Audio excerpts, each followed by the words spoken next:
불기 2568년 10월 27일 호국 월면산 1호 정기법회를 봉행하도록 하겠습니다. 모두 자리에서 일어나 주셔서 합장하여 주시길 바랍니다. 먼저 목탁 소리에 맞춰 부처님께 상대를 올리겠습니다.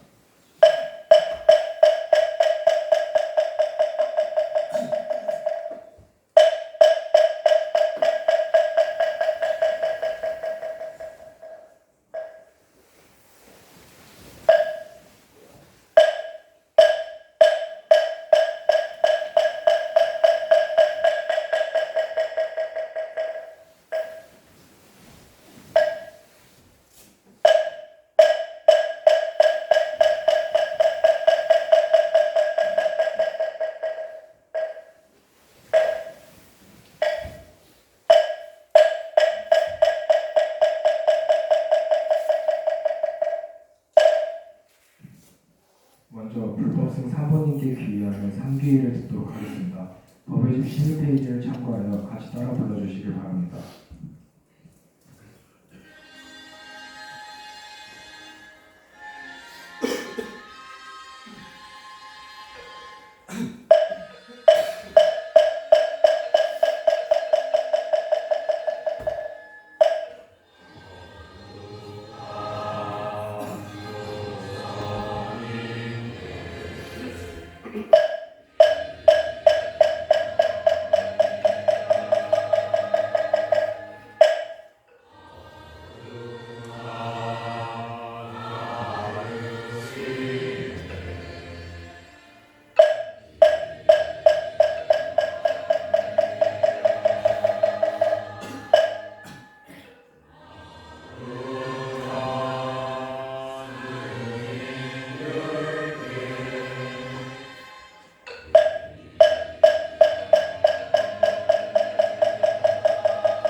다음은 스님께 가르침을 청하는 청법가를 듣도록 하겠습니다. 법의 집 22페이지를 참고하여 같이 따라 불러주시길 바랍니다.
설법을 듣기에 앞서 스님께 예를 갖추도록 하겠습니다. 목탁 소리에 맞춰 반대로 예를 갖추어 주시기 바랍니다.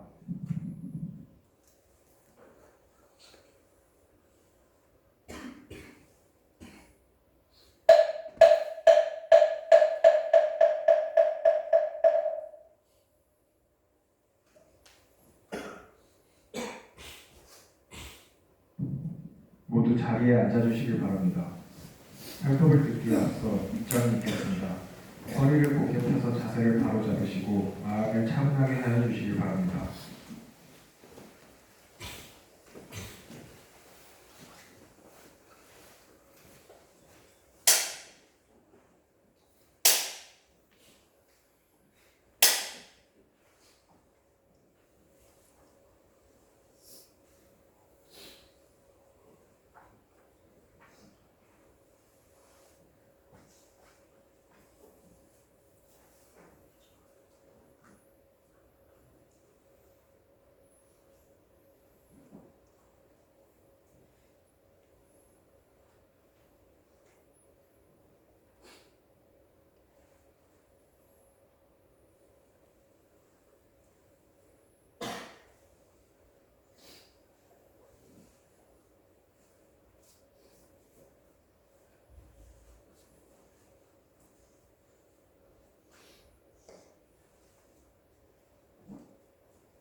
보요나 그대는 마땅히 알아라.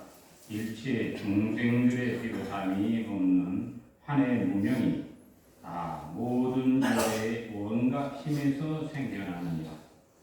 마치 허공꽃이 허공에 의해 모양이 있다가 허공꽃이 만일 사라져도 허공은 본래로 요동치 않음과 같아서 한이 원각에서 생겨났다가 한이 멸하면 각이 원만하니 공각의 마음은 요동치 않는 까닭이니라.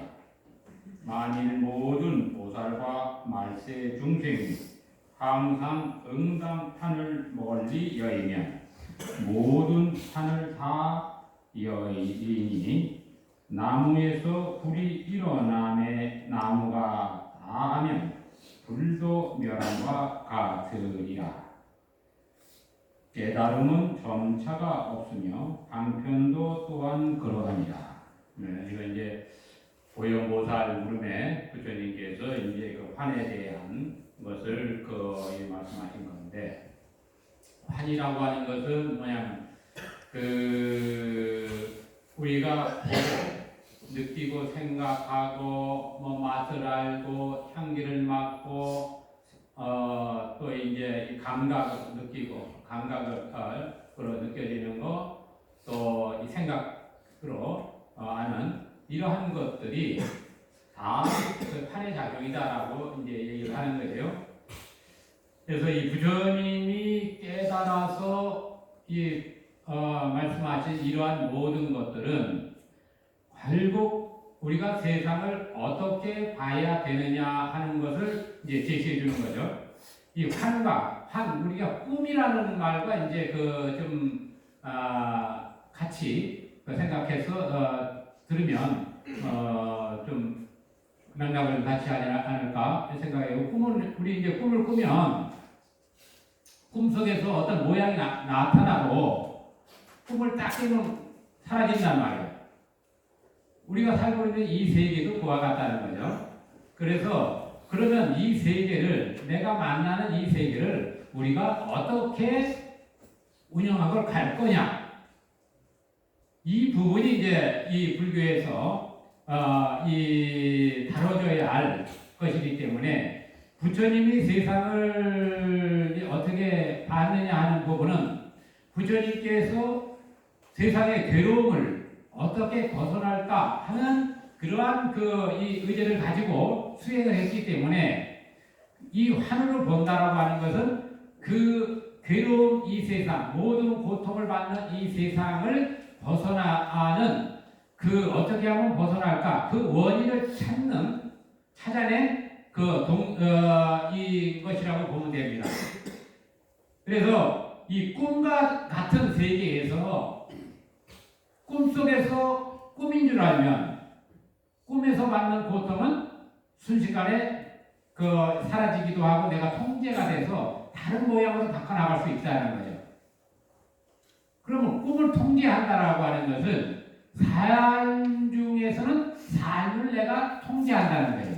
그리고 한 생각이 일어났다 꺼져도 그것은 이 원각의 본래의 근본 그 원각에서는 벗어난 자식이 없다라고 합니다.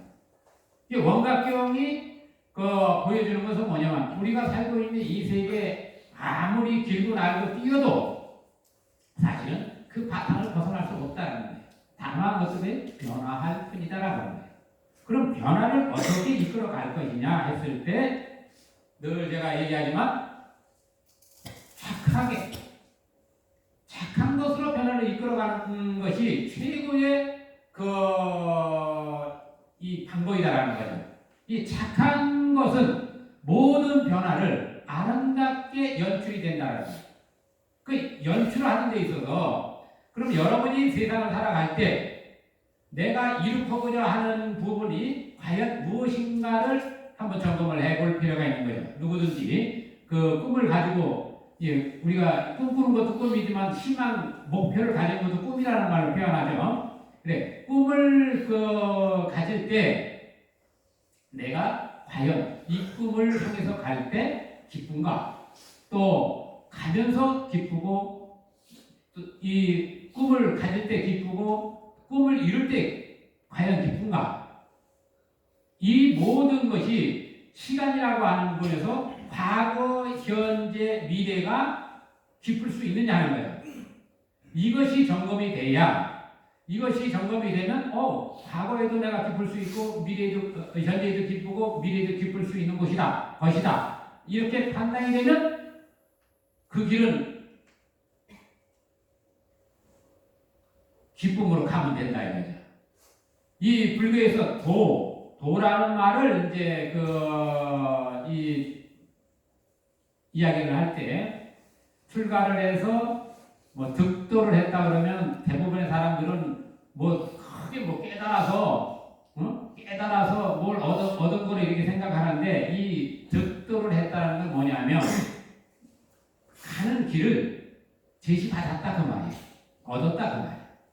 그럼 여러분이 군대에서 이게 독도법이나 뭐 이런 것을 배우죠. 그럼 길 가는 법을 여러분은 통해서 이제 어디든지 가서 그 길을 잊어먹지 않고 살아남을 수 있는 그 능력을 지닌 거예요. 이렇듯 득도를 했다라고 했을 때 그 도는 길을 얻었다. 그래서 출가를 하면 계를 받으면 이제 득도를 했다 이렇게 해요. 계라는 게 뭐냐면 어떻게 가라 이거거든.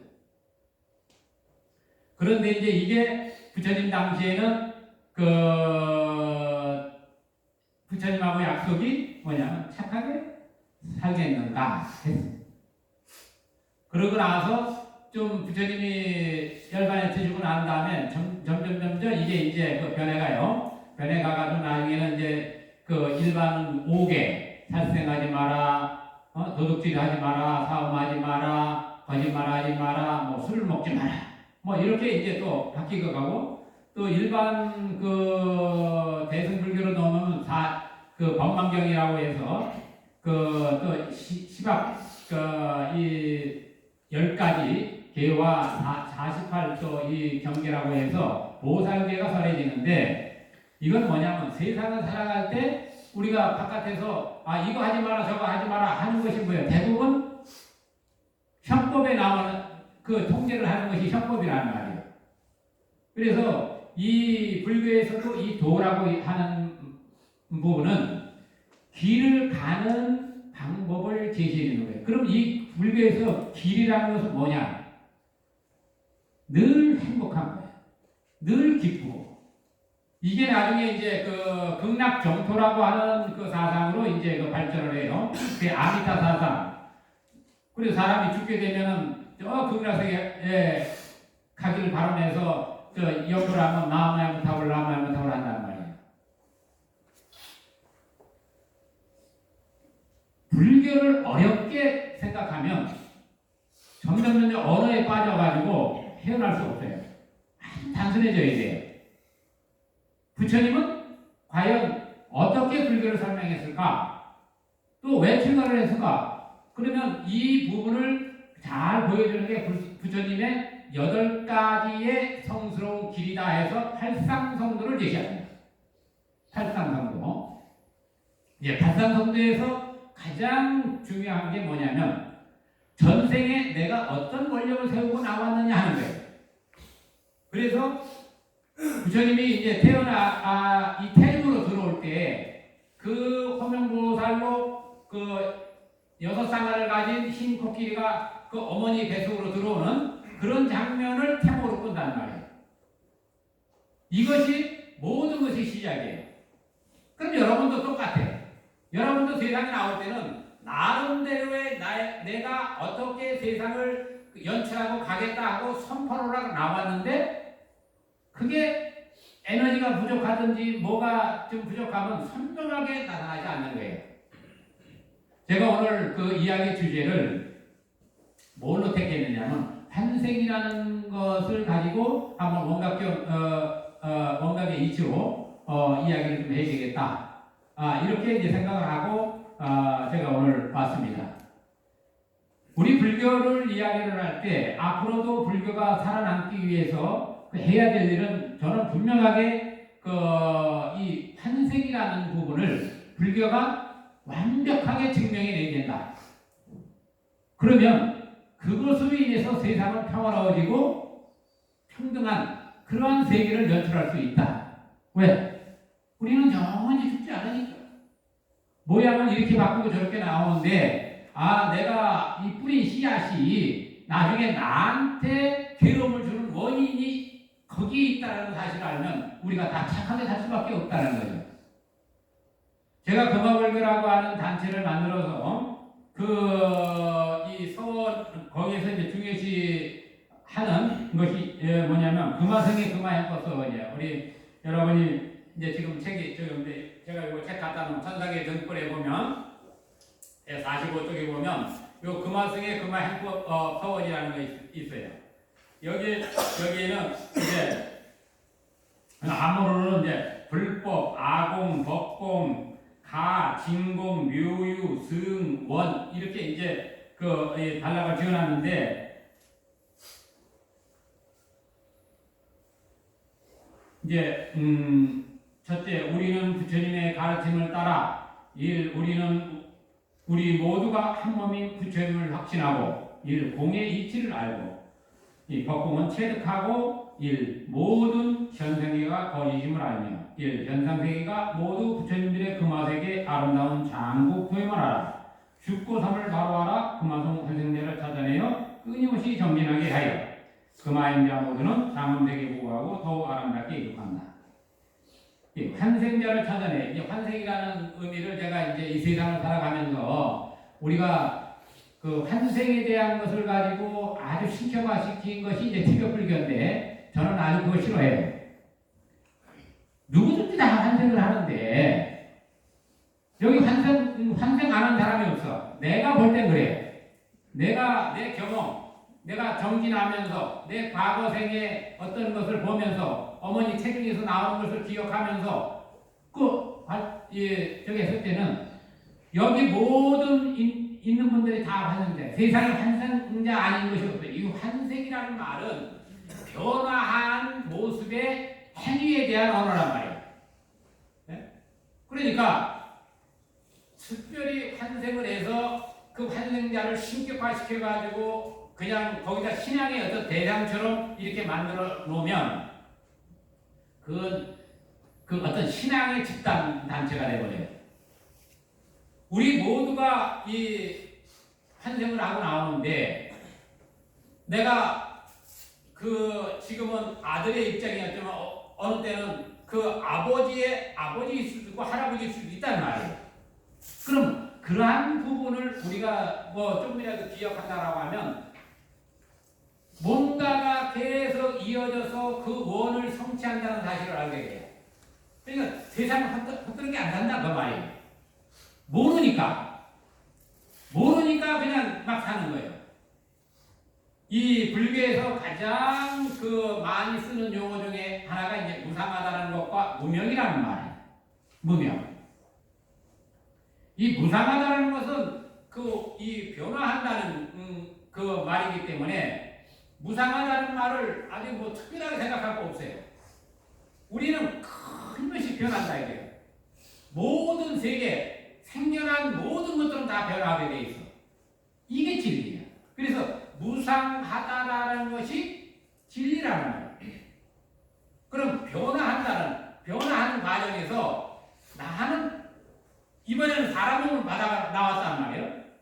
사람 몸을 받아왔는데 다음에는 내가 사람 몸을 받아올지 과연 장담할 수 있을까? 그 이치를 알아야 내가 지금 하는 행위로 보니까 나는 틀림없이 사람 몸을 받아올 것 같아. 그럼 의심할 필요가 없단 말이야. 근데 하는 행위가 참 저 짐승 같기도 하고 희한한 저기 하면 그 사람은 금생인 몸을 받아서도 다음 생에는 사람이 될 보장이 없을 수도 있거든. 우리 몸 안에는 불교에서 육도윤회를 얘기하는데 우리 몸 안에는 육도윤회의 그 씨앗을 다 가지고 있는 거예요. 그러니까 어디로 태어날지 몰라. 어떤 것을 싹을 키워내느냐에 따라서 달라지는 거예요.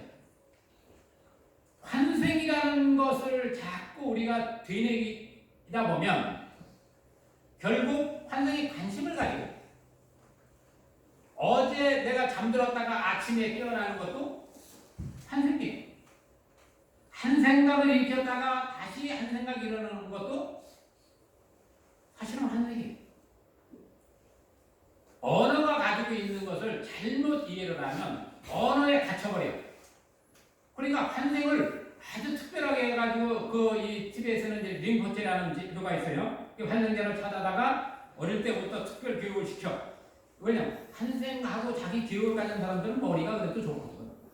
왜? 전생을 기억할 수 있는 능력이 굉장한 그 머리. 그러니까 그 사람들을 집중적으로 공부를 시키면 모든 게 빨라져. 그러니까 그 집중적으로 그 교육을 시키는 겁니다. 그렇다고 해서 내가 전생을 모른다고 해서 머리가 나쁘다. 그건 아니에요. 더 좋을 수도 있어요. 특정한 기억이 지워지면 우리가 이렇게 살다가도 무슨 사고를 하거나 뭐 하면 기억 잊어버리잖아요. 또 나이가 들고 그러면 건망도 생겨가지고 금방 그 했던 것도 잊어버리고 뭐 전화번호도 잊어버려. 근데 특정하게 깊은 것은 또 잘 안 잊어먹거든. 내가 군번이 1314280이에요. 그거 누가 기억하지 말라고도 기억해. 에너지가 있을 때 심어놓은 기억들은 남는 거예요. 05005 이게 내가 봤던 총번호야. M16 A급. 네? 우리 내 34에 있을 때 전부 다 이 낡은 월남전에서 쓰던 그 총들이었는데 나는 들어가자마자 최고 A급을 받았어. 내가 군대에서 A급 총을 받은 건 2번이야. 34에서 한 번 받고 72사에서도 이렇게 받았는데 그러다 보니까 이제 그렇게 이제 이 05005는 왜 잊어먹지 않느냐면 어느 날 내층이 없어졌어. 이 사격을 해서 뭐 측정을 해서 옛날에 태권도가 이제 측정을 해서 그 통과를 못하면 휴가를 한 번 해주니까 고참이 자기 그 총은 낡아가지고 이게 한점이 이게 좀 불확실한 거야. 그러니까 나한테도 얘기도 안 하고 옛날에 뭐 내용 안에는 총이 이렇게 쭉 그냥 있으니까 그 새 총이거든. 새 총은 잘 맞아요. 예, 이렇게 딱 하는 대로 잘 맞아. 그러니까 내 총을 갖고 간 거야. 보니까 내 총이 없어졌어. 그래도 뭐 어떻게 해? 아마 생각하니까 이 사격이 있어서 가져갔는가 보다. 그렇게 생각했지. 그럼 나중에 저녁 때 보니까 갖다 놨더라고. 만약 그거 없어지면 난리 났었겠지. 예. 우리가 특정한 기억들, 강한 카르마를 가지고 있는 것은 기억이 남는 거예요. 그럼 림포제들이 전체 삶을 다 기억하느냐? 그렇지 않단 말이야. 특정한 기억들을 가지고 나오는 거예요. 자기 주입 형식이야. 그 대우받고 뭔가 공부하고 이 림포제들은 대우가 다르거든. 그러니까 그 자기 어떤 이 다음 생에도 또 내가 또 환생을 해야 된다라고 했을 때 자연스럽게 다 기억을 강하게 가질 수밖에 없는 거예요. 그러니까 그 나오면서 내가 전생에 썼던 이 단주 이 요령 이런 것들 저 점검을 할 때 보통 18가지가 몇 가지를 놓고 이제 이렇게 점검을 한다고 해요. 그러면 그거 하자는데 그걸 가지고 평생 나 이거 다음 생에 하면 이거 기억할 거야 하고 반복해봐요. 그럼 기억하고 나오는 거예요. 또 어느 분은 그 TBS 저가 하면서 이제 분신자살을 했어. 분신자살을 하면 이 불 속에서 탈 때 얼마나 기억했어요. 그러니까 그걸 기억하고 나와. 그랬더니 링포체라고 그분도 링포체로 존중을 해요. 이러한 것들은 집단 체제가 어떠한 특정 행위를 이용하는 것과 같아요. 우리는 그런 거 하지 말자는데. 제가 하는 것은 우리가 모두가 다 환생자니까 이 환생이라는 그 언어를 우리가 공유를 하고 함께하면 나중에 와가지고 전생에 나하고 군대사를 같이 했는데 여자 못 맞고 왔네 이렇게 할 수도 있는 거예요. 왜냐면 그 가지고 있는 그 어떤 카르마나 이러한 것들은 모양이 바뀌어도 기억을 해요. 특정. 그래서 새로운 만남으로 만나게. 사람이 죽고 나서 바로 환생을 한다고 하면 뭐 큰 사고로 죽었다든가 수술을 했다든가 그럼 대부분 그 수술자금이나 이런 걸 다 가지고 나옵니다. 문제는 본인이 그 기억을 못하기 때문에 증명이 안 되는 거예요.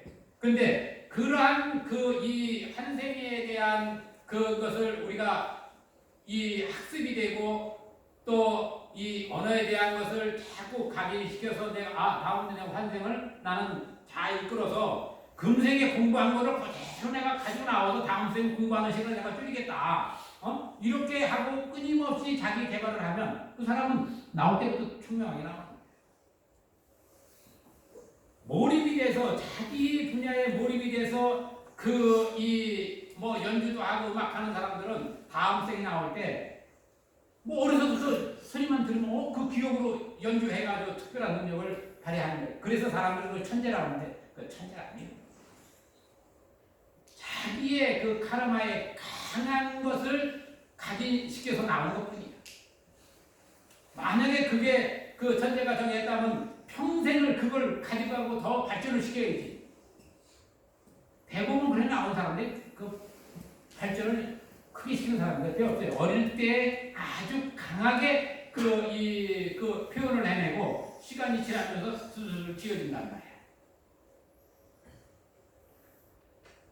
우리 언어 중에 불교적 언어 중에 환생이라는 말을 자꾸 해야 된다. 내 스님들한테는 자꾸 얘기해요. 우리 앞으로 불교가 이런 세상에서 다양한 종교의 세상에서 살아남으려면 환생이라는 그 단어를 자꾸 각인을 시키고 증명해내.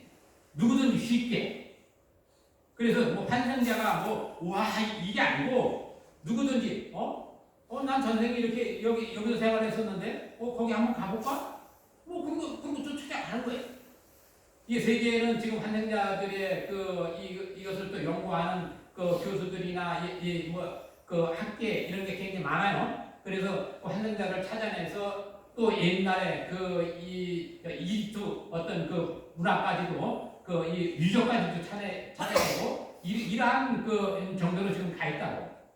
근데 이 불교에서는 이 부분을 그 과거의 어떤 전생 기억을 뭐라고 얘기를 하냐면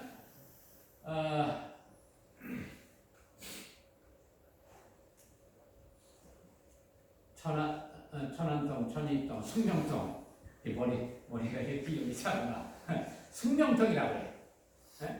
이 신통이라고 하는데, 그 눈으로 이 세상을 완벽하게 통해가지고 통제하고 자유자재하는 것을 이 천안통이라고 하고, 귀로 듣는 것을 자유자재하면 천이통이라고 하고, 이 코라고 하는 숨 쉬는 것은 들숨날숨 들숨날숨 이거 뭐예요? 숨이 끊어졌다 이어졌다 끊어졌다 생사를 한다는 소리예요. 그래서 이 코가 가지는 성질은 뭐냐면 숙명통이에요. 과거에 이것을 다 기억해내요. 그리고 말을 함으로 인해서 나타나는 것은 말 이전에 우리가 생각해내는 그것을 알아차리는 것을 타심통이라고 해요. 다른 이의 마음을 안다고 해요. 그럼 이게 뭘 의미하는 거냐면 우리가 본래 하나인데 스스로 벽을 쌓아서 이렇게 나눠져 있는 것 뿐이지 공부를 해서 어느 수행이 되면 그 사람들의 누군가의 마음이 내 마음이야. 그래서 그냥 들여다보는 거예요. 이거 타심통이라고 해요. 그리고 이 몸을 가지고 자유자재 걸림이 없어. 이런 벽도 그냥 쑥 통과해버리고 막 물질에 걸림이 없는 거예요. 이것을 이제 신족통이라고 하고 그 다음에 이제 누진통이라고 하는 것은 완벽하게 하나가 된 그런 그것을 원각의 도리를 이 누진통이라고 해요. 셈이 없다는 거예요. 이게 우리가 끊임없이 어떤 움직여가는 이런 것이 없는. 그래서 이 6가지 신통을 불교에서 얘기를 하는데 그럼 이게 불교에서 무슨 특별한 거냐? 저는 그렇게 안 봐요. 여러분이 세상을 연출하는 법의 하나다 이렇게 저는 봐요. 이 어느 때가 되면 여러분 스스로가 여러분을 확신을 할 때 그것을 증명해 내면 되는 거예요. 세상을 보는 눈은 세상을 어떻게 보느냐? 제가 이 원각경이라는 것을 지금 읽어드렸는데 이 원각경을 이 보는데도 그냥 글자를만 보는 게 아니라 눈으로 이 일반 육안으로 보는 법이 있고 또 저번에 천안 이 하늘의 눈으로 보는 법이 있고 지혜로 보는 눈이 있고 그리고 이치로 보는 법안이 있고 그리고 깨달아서 부처님 눈과 같이 깨달아서 하는 불안이라는 것이 있는데 이 5가지 눈으로 세상을 보는 거예요. 그러면 세상이 달라지는 거예요. 아, 그냥 볼 때 저기 탑이 그냥 탑으로 보였는데 깨달아서 보니까 저 탑에 수많은 공덕이 있더란 말이에요. 낱낱의 이 과거의 어떤 모든 시간과 공간을 다 담아냈고 여기를 오가는 모든 이들 그 과거생부터 지금까지 만났던 모든 것들이 다 기록이 되어 있어요. 물질계 하나에 온 우주 법계의 이야기들이 다 기록이 되어 있답니다. 이런 것들을 아는 것이 바로 오한이다. 그래서 이거는 왜 그렇게 될 수밖에 없느냐? 온 우주 법계가 본래 그 자리 본래의 그 하나였기 때문에 내가 그 하나의 중심으로서 나도 세상을 같이 연출을 하고 함께한 그것인데 모든 벽이 사라지면 자연스럽게 드러난단 말이에요. 그래서 이 오한 육통이라고 하는 것은 불교가 세상을 보는 법과 운영하는 법을 이 설명해 놓은 단어예요. 그러면 환생이라고 할 때 환생자가 지금 이렇게 몸을 가지고 이렇게 각자 앉아 있는데 깨달아서 그 능력을 지니게 되면 그 사람의 과거생도 다 이렇게 보는 거예요. 그래서 그것을 얼만큼 보느냐? 요만큼을 보는 사람이 있고 요만큼 보는 사람이 있는 거예요. 그래서 그러한 것을 이 전체를 볼 수 있어야 되는데 그렇지 못하면 가가지고 어느 때 가면 만생을 지나니까 안 보여. 그러니까 그 사람은 만생 후에는 세상에 아무것도 없어. 이렇게 얘기할 수밖에 없는 거고. 그래서 그러한 것들을 나중에 부처님은 경계를 해요. 자기가 볼 수 없는 영역에 있는 것은 없다라고 생각하는데 그런 것이 아니라는 거예요. 무명이라고 하는 것은 본래 이제 이 어두운 가운데 어두울 명자예요. 어두운 이 바탕에서 생겨나는 모든 것들이 이 대상이다. 우리가 세상을 연출한다라고 살아간다는 것은 무명을 바탕으로 이 세상이 연출이 되는 거예요. 이게 빛이라는 것은 어둠이 있어야 모양을 나타내는 거예요. 이 불교의 언어 중에 무명과 무상 또 이게 사실 이 환생이라는 말은 불교적 용어라고 하면 옛날부터 있었던 거예요. 그러니까 이 환생 그러면 어떻게 해야 이 불교를 우리가 한국 불교 특히 이제 한국 불교를 앞으로 어떻게 지탱해 나갈 건가 했을 때 제가 판단한 것은 환생이라는 언어에 대한 것을 강한 카르마로 우리가 심어내야 된다. 그리고 그 언어를 우리가 증명해 내야 된다. 저는 그렇게 생각해요. 그것만 우리가 갖추게 되면 여러분의 삶도 윤택해 줄 수밖에 없고 불교도 자연스럽게 생존력이 길어질 것이다. 옛날에 신라 때 이 스님들이 자기 이 파들 공부하는 거 가지고 몇 개씩 어떤 사람은 동쪽이 최고라고, 어떤 서쪽이 최고라고, 어떤 사람은 남쪽이 최고라고, 어떤 사람은 북쪽이 최고라고, 나는 지금 이 자리가 최고라고 하고, 비유로 말하면 그래요. 각각의, 반야생경이 나는 최고요, 이제 화엄경이 최고요, 법화경이 최고요, 반야경이, 방등보가 최고요 하고, 서로 이제 싸움을 하는 거야. 그러니까 그때에 이제 원효 스님이라는 분이 내세운 게 뭐냐면, 다 인정하자는 거야. 당신 말도 맞고 당신 말도 다 맞다. 그러니까 우리 이것을 통 털어서 우리 같이 의논해가면서 갑시다. 이게 화장사상이에요. 내 것만 옳다고 하면 화엄경을 하는 사람은 화엄경만 보면 화엄경이 전체가 거든 예? 환경 나는 이 우리 작가들한테 그리고 일반 이 문학을 좋아하시는 분들한테 하는 얘기가 뭐냐면 환경을 안 보고 글을 쓰려고 하지 말아라. 예. 거기에는 사실 제가 진리라고 하는 거죠. 우리가 진리를 모르고 글을 쓰면 많은 사람들한테 악영향을 줄 수가 있다. 우리 문학계 한강이라는 작가가 노벨 문학상을 받았죠. 다 아시죠? 네? 또 한번 여기 책 읽어보신 분들 계시죠? 저는 안 봤어요. 한강이라는 분의 그 책을 안 봤는데, 그래서 저는 이 노벨 문학상을 받았다 그래서 상당히 좋아했어요. 왜냐면 그래도 우리나라에 적어도 이 노벨 문학상 받는 사람이 나와야지 하는 심정이었거든. 그래가지고